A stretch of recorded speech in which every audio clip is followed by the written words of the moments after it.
حملہ کیا تو اس سے پہلے جو ہے وہ نبی نے اور بادشاہ نے مل کر اسے کہیں چھپا دیا تھا، جو دوبارہ اس وقت اسرائیل کے وہاں پر آ جانے کے بعد بھی ملا نہیں۔ تو وہ اس وقت جب یسوع مسیح اس ہیکل میں آئے، اس وقت عہد کا صندوق وہاں پر موجود نہیں تھا۔ یہ ایک تاریخی طور پر بات ہے، لیکن خدا کی حضوری وہاں پر تھی۔ اور ایسا ہے کہ جب یسوع مسیح ہیکل میں داخل ہوا تو اس نے ان سب کو نکال دیا جو خرید و فروخت کر رہے تھے۔ خرید و فروخت کن چیزوں کی ہو رہی تھی؟ جانوروں کی اور پرندوں کی خرید و فروخت ہو رہی تھی۔ اور یہ کیوں ہو رہی تھی؟ کیونکہ ہیکل میں قربانیوں کے لیے جو ہے وہ پرندے اور جانور جو ہے وہ ضروری تھے، جن کی قربانیاں خدا کے حضور میں وہاں پر چڑھائی جاتی تھیں۔ تو وہ چونکہ باہر بازار سے بھی یا مارکیٹ سے، منڈی سے لوگ لاتے تھے، تو ایک وقت آیا کہ اس دور میں کاہنوں نے ہیکل کے اندر ہی جو ہے وہ یہ سارے سٹال لگوا دیے۔ ٹھیک ہے، آج بھی ہم دیکھتے ہیں کئی ایسی کنونشنز ہوتی ہیں، کئی ایسے پروگرامز ہوتے ہیں کہ وہاں پر باہر مختلف قسم کے سٹالز لگے ہوتے ہیں، اور کچھ لوگ تو اندر عبادت کرنے کے لیے جاتے ہیں، تو بتیرے ایسے ہوتے ہیں جڑے اتنے باہر سٹالاں دے کھا پی کے یہ وہ کر کے واپس آ جاتے ہیں۔ تو وہاں پر بھی کچھ ایسی ہی کنڈیشن تھی، وہاں پر سٹال تھے پرندوں کے، جانوروں کے، اور ان میں خرید و فروخت ہو رہی تھی۔ اور آگے لکھا ہے کہ صرافوں کے تختے اور کبوتر فروشوں کی چوکیاں الٹ دی۔ صرافہ کون تھے؟ آج جب ہم یہاں پر اسپیشلی پنڈی اسلام آباد کے لوگوں سے بات کریں کہ صرافہ کن کو ہے کہا جاتا ہے، تو پہلا دھیان کدھر جاتا ہے؟ جولرز کی شاپ پر، کیونکہ ہمارے پنڈی میں صرافہ بازار ہے جہاں پر سنیارے زیادہ بیٹھے ہیں، جولرز بیٹھے ہیں جہاں پہ۔ لیکن صرافہ جو ہے وہ جولر جو ہوتے ہیں ان کو نہیں کہا جاتا، یہ منی چینجر کو کہا جاتا ہے، جن کے پاس جو ہے وہ منی چینج کروائی جاتی ہے۔ اور ابھی ہم یہ سوچیں گے کہ وہاں پر منی چینجرز کا کیا کام تھا؟ تو منی چینجر کا یہ کام تھا وہاں پر کہ ہیکل کے اندر ایک سکہ رائج تھا جو صرف ہیکل کے اندر یوز ہوتا تھا، وہ باہر یوز نہیں ہوتا تھا۔ باہر جو حکومتی سکہ چلتا تھا اس پر حکومت وقت کی تصویر بنی ہوتی تھی، ان کی چھاپ ہوتی تھی۔ تو خدا نے کہا تھا خروج کی کتاب میں اور پھر استثنا میں کہ تو اپنے لیے کوئی تراشی ہوئی صورت مورت نہ بنانا۔ تو باہر جو تھا اس دور میں کیا تھا کہ روم کا سکہ رائج تھا، کیسر روم کی اس پر تصویر، روم کا جو بادشاہ تھا اسے کیسر کہا جاتا تھا۔ کیسر روم جو تھا اس پہ تصویر جو ہے وہ ہوتی تھی۔ آج ہمارے ملک میں سکے پر کس کی تصویر ہوتی ہے؟ قائد اعظم کی۔ ٹھیک ہے، اس وقت جو تھا وہ کیسر روم کی تصویر جو ہے وہ سکے پر ہوتی تھی۔ اور اس سے ہمیں یہاں سے پتہ چلتا ہے کہ انجیل مقدس میں بھی ایک واقعہ ہمیں ملتا ہے کہ یسوع مسیح سے کہا گیا کہ کیا کیسر کو ٹیکس دینا، اسے جزیہ دینا ہمیں روا ہے کہ نہیں ہے؟ تو کیا حکم دیتا ہے؟ تو یسوع مسیح نے کہا مجھے ایک سکہ دو۔ تو وہ سکہ یسوع نے اوپر کر کے بھیڑ سے پوچھا کہ اس پہ کس کی تصویر ہے؟ تو انہوں نے کیسر کی۔ یسوع نے کہا کہ جو کیسر کا ہے وہ کیسر کو، اور جو خدا کا ہے وہ خدا کو دو۔ تو وہ چونکہ اس پر تصویر کندہ ہوتی تھی، اس لیے وہ سکہ، اس وقت کے مذہبی لیڈرز یہ کہتے تھے کہ یہ سکہ ہیکل کے اندر آنا نہیں چاہیے۔ تو وہاں پر ایک سکہ استعمال ہوتا تھا، جیسے آج ہمارے پاس سکے ہیں نا، آج ابھی تو 1 روپیہ 2 روپیہ 5 روپے اس طرح۔ تو آج سے کچھ پیچھے چلے جائیں تو 5 پیسے کا، 5 پیسے، 10 پیسے، آنا، ٹیڈی پیسہ، مختلف سکے ہوتے تھے۔ اس وقت ایک جو سکہ ہیکل کے اندر یوز ہوتا تھا اسے کہتے تھے مقدس مسکال۔ مسکال ایک سکہ تھا، اسے کہتے تھے مقدس مسکال، اور اس کی ایک خاص قیمت ٹھہرائی جاتی تھی کہ یہ ایک مسکال ہے، اور وہ دونوں طرف سے پلین ہوتی تھی، اس پر کوئی صورت گندہ نہیں ہوتی تھی۔ تو وہ ہیکل کے اندر بھی استعمال ہوتا تھا، وہ صرافوں کے پاس کاہنوں کی طرف سے دیا جاتا تھا۔ اور کیا ہوتا تھا کہ وہ صرافوں کے پاس ہوتا تھا، صرافے جو ہے وہ اسے اپنے پاس رکھتے تھے۔ جب باہر سے لوگ آتے تھے تو وہ اپنے پیسے صرافوں کو دے کر اور کرتے کیا تھے، ان سے وہ مقدس مسکال لیتے تھے، اور جب اندر عبادت کے لیے جاتے تھے تو جب وہاں پر ہدیہ ڈالتے تھے تو اس وقت وہ مقدس مسکال ڈالتے تھے، اور پھر وہ وہاں سے جب کاہنوں کو ضرورت ہوتی تھی تو وہ باہر لاتے تھے اور وہ صرافوں کو دیتے تھے، اور ان سے دوسرے پیسے لے کر ان سے جو باہر ہیکل کے باہر بار جو خرید و فروخت تھی، جو بھی اشیاء ہیکل کے لیے انہیں چاہیے ہوتی تھی، وہ باہر سے اسی پھر حکومتیں کی جو سکہ ہوتا تھا اس سے خرید لیتے تھے. تو اس لیے وہ جو سکہ تھا وہ اندر اندر استعمال ہوتا تھا. اس لیے وہاں پر صرافوں کے تختے تھے، منی چینجرز کے. تو ان کو بھی یسوع مسیح نے الٹ دیا، اور فروشوں جو کبوتر فروش تھے ان کی چوکیاں الٹ دی. کیوں الٹ دی؟ آگے لکھا ان سے لکھا ہے کہ میرا گھر دعا کا گھر کہلائے گا، مگر تم اسے ڈاکوؤں کی کھو بناتے ہو. کیوں یسوع مسیح نے الفاظ کہے؟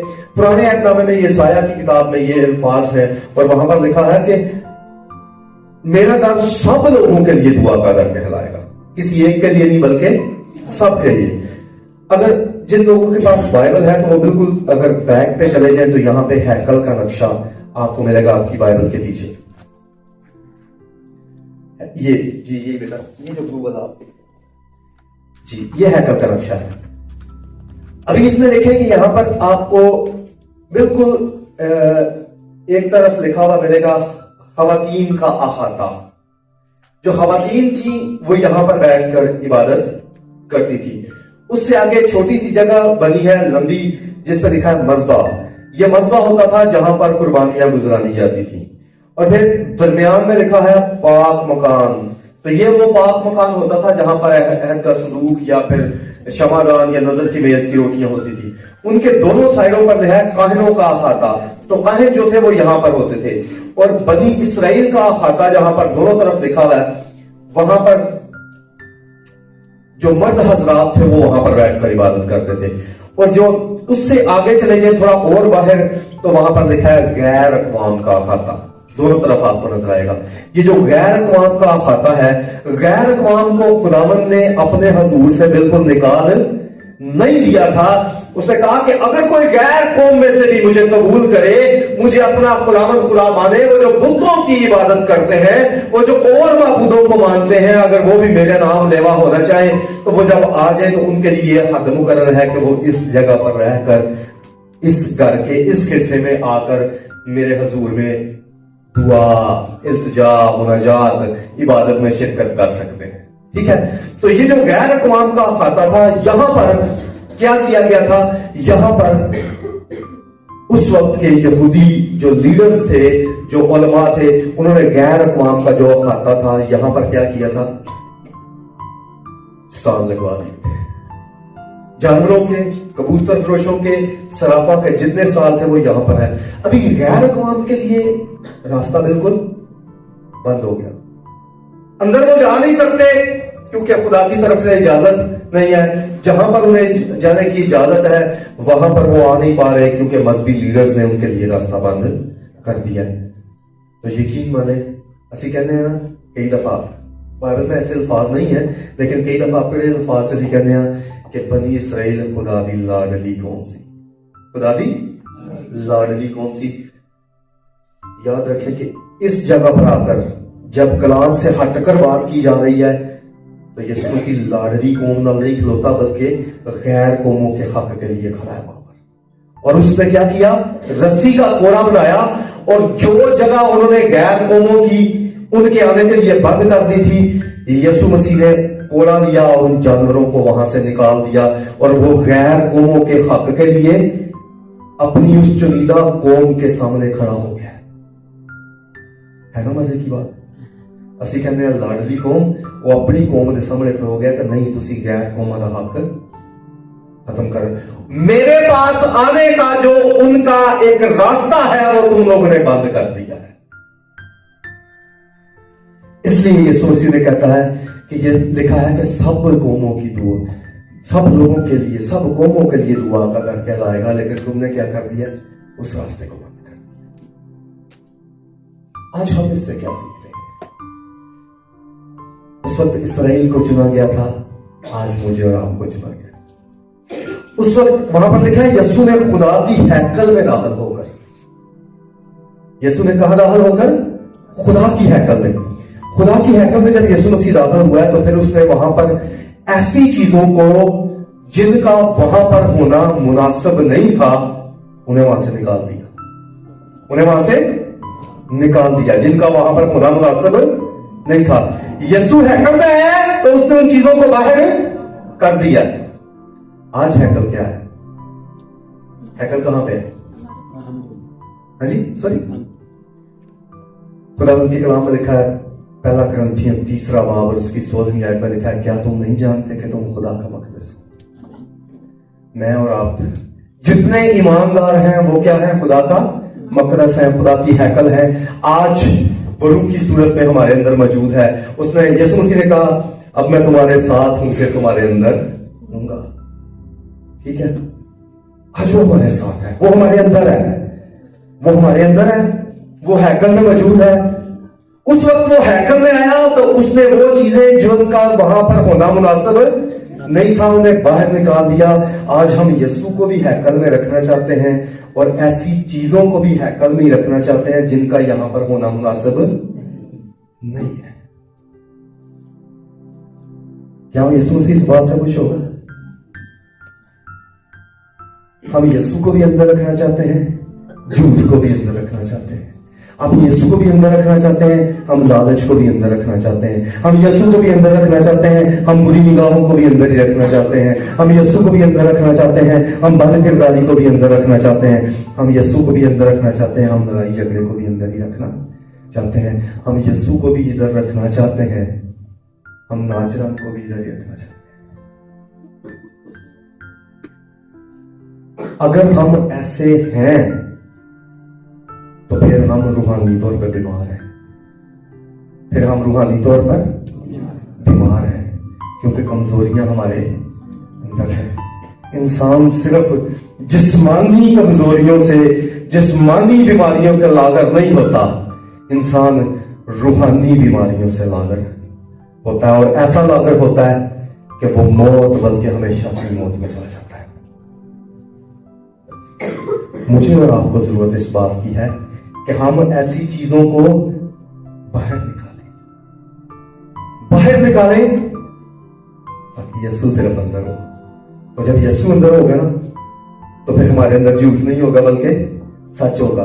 پھر ہمارے اندر فراڈ نہیں ہوگا بلکہ دیانتداری ہوگی. پھر ہمارے اندر جو ہے وہ چوری نہیں ہوگی بلکہ ایمانداری ہوگی. اور جب ایسی ایمانداری ہوگی، جب سچ ہوگا، جب خوشی ہوگی، جب شادمانی ہوگی، تو جسمانی طور پر ہم خوبصورت نظر آئے یا نہ آئے، روحانی طور پر ہم خوبصورت نظر آئیں گے.